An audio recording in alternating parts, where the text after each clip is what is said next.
Olá, gente querida! Hoje é sábado, dia 5 de março, sábado depois da quarta-feira de cinzas.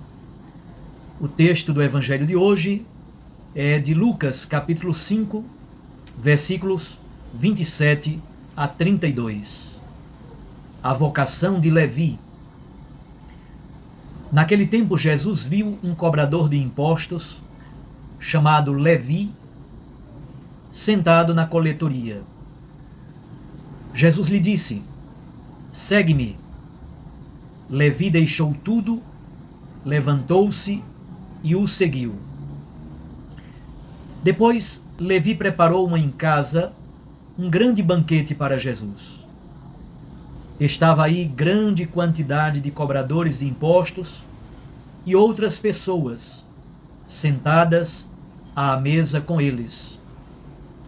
Os fariseus e seus mestres da lei murmuravam e diziam aos discípulos de Jesus: por que vós comeis e bebeis com os cobradores de impostos e com os pecadores?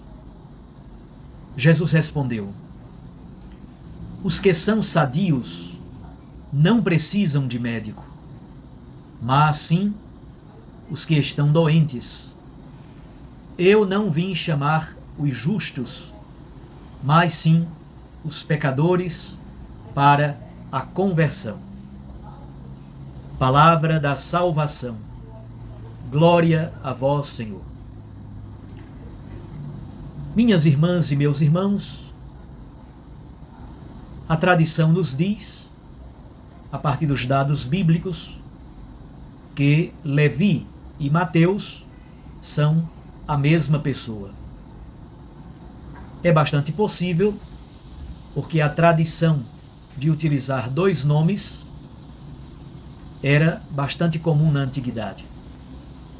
Paulo de Tarso, por exemplo, tinha 3 nomes. O nome hebraico, Shaul, depois o nome grego, já que Paulo era um judeu da diáspora de língua grega, o nome grego é Saulos, e também tinha um nome romano, já que ele era cidadão romano, o nome romano dele era Paulus. Portanto, Shaul, Saulos e Paulus são a mesma pessoa, com nomes em línguas distintas, exatamente porque Paulo transitava o tempo todo nessas 3 culturas. Então é perfeitamente possível que Levi e Mateus sejam a mesma pessoa. Pedro, por exemplo, Shimon é o nome dele, Simão. Mas Jesus diz: Simão, agora tu terás outro nome, um nome grego, Petros. Então, Simão Pedro, Shimon é hebraico, Petros é grego. Isso era bastante comum porque a terra de Jesus é muito pequena, estava rodeada de povos que falavam grego.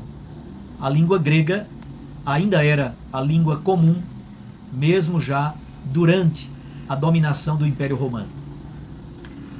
E Levi era cobrador de impostos em Cafarnaum. Estava sentado na sua coletoria, na sua mesa de cobrança de impostos. Os impostos eram leiloados. O Império Romano vendia o direito de arrecadar os impostos. Quem pagasse mais e adiantado tinha o direito de depois cobrar.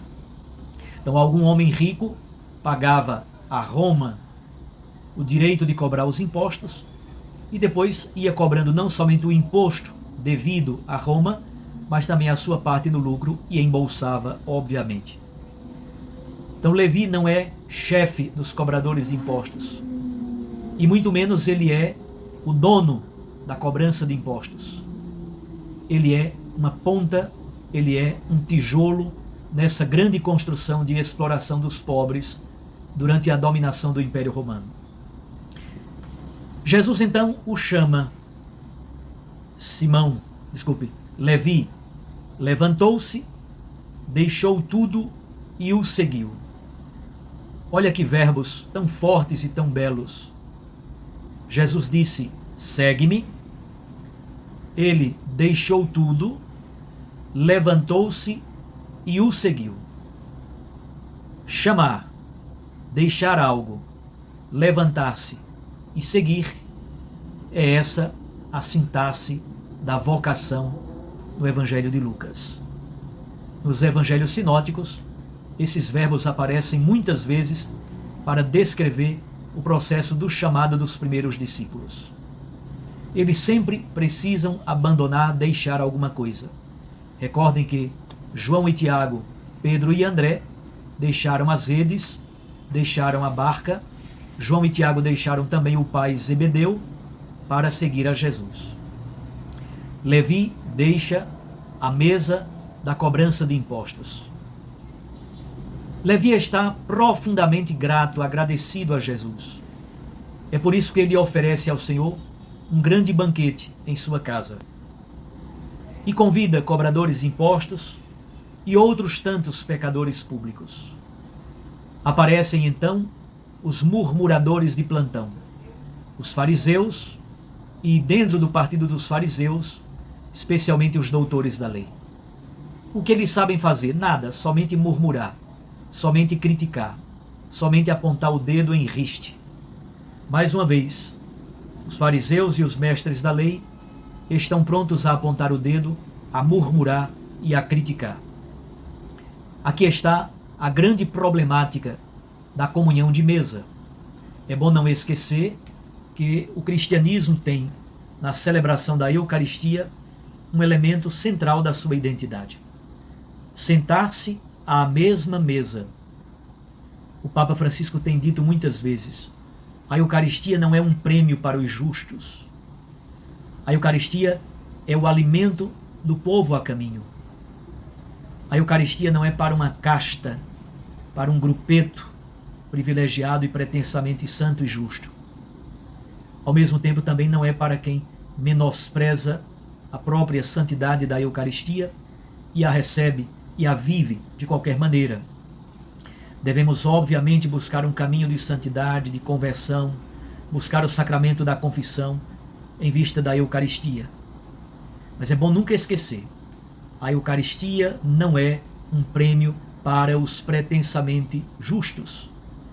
A Igreja também não é uma alfândega que vai entregando a taxa para um ou para outro. Não. A Igreja é uma casa de portas abertas e é uma mãe acolhedora. E deve acolher todos os pecadores com o coração aberto e dispostos à conversão. É por isso que Jesus diz ao final do texto bíblico do Evangelho de hoje: os que são sadios não precisam de médico, mas sim aqueles que estão doentes. Eu não vim chamar os justos, mas sim os pecadores à conversão. Essas duas últimas frases de Jesus são fundamentais. Muito provavelmente, nem o próprio Jesus passava nos critérios de algumas pessoas que se pretendem demasiadamente santas, justas e boas. Com certeza, Jesus não seria aceito porque seria taxado de pecador, de comilão, de beberrão, porque ele estava sempre na companhia dos pobres, dos impuros, dos doentes, dos endemoniados, das mulheres, das crianças, dos leprosos, dos cobradores de impostos. Muito provavelmente, Jesus não passaria nos critérios de algumas pessoas que se pretendem demasiadamente santas.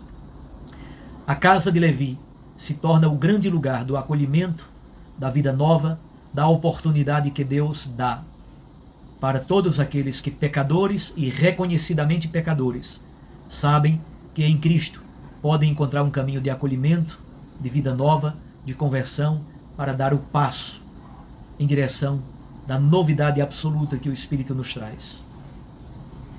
Certamente vocês perceberam que hoje eu não estou com a camisa de Klezmer. Estou vestido com esta camiseta, que é a camiseta oficial da campanha da fraternidade deste ano. Aqui na Diocese de Garanhuns, amanhã, no primeiro domingo da Quaresma, nós faremos na Catedral a abertura oficial da campanha da fraternidade.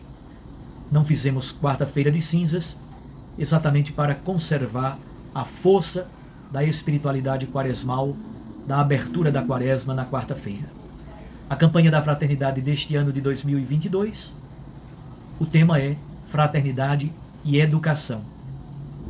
E Jesus é o mestre que educa com sabedoria, é o mestre que educa com amor. Nós somos convidados a refletir não somente sobre a educação formal e acadêmica das escolas, das universidades. Somos convidados sim a refletir sobre a qualidade da educação do país, como podemos melhorá-la, porque que os grandes conglomerados educacionais privados estão ganhando cada vez mais dinheiro, redes e mais redes de colégios e de universidades ganhando muito dinheiro.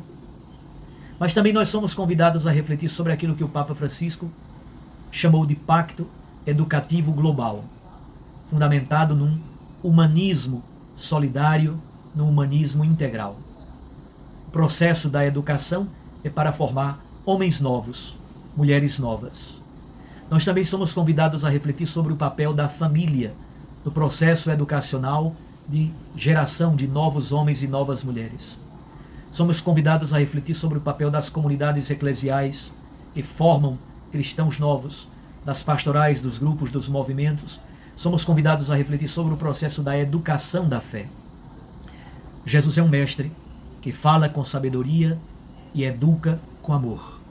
Você que é pai de família, mãe de família, reflita sobre como você está educando os seus filhos. Os professores, professoras do ensino infantil, do fundamental, do ensino médio, das universidades, também todos aqueles que compõem este ambiente da educação acadêmica, vamos refletir sobre o processo educacional para gerar não somente pessoas que conhecem e que acumulam saberes, mas sobretudo pessoas que guardam um jeito novo de ser, conforme o coração de Deus. Mas sobretudo, vamos refletir e rezar sobre o papel das pastorais, dos grupos, movimentos e serviços, o papel da igreja, das várias igrejas, das várias comunidades que estão educando pessoas e espero formando homens novos e mulheres novas. Participemos deste banquete com Jesus na casa de Levi e aprendamos dele a arte da tolerância, do acolhimento e a certeza de que a presença de Jesus e a Eucaristia é um banquete aberto de acolhimento a todos os filhos e filhas de Deus. Deus nos dê a graça da conversão nesta quaresma. Eu os abençoo. Em nome do Pai, e do Filho, e do Espírito Santo. Amém. Até amanhã, se Deus nos permitir.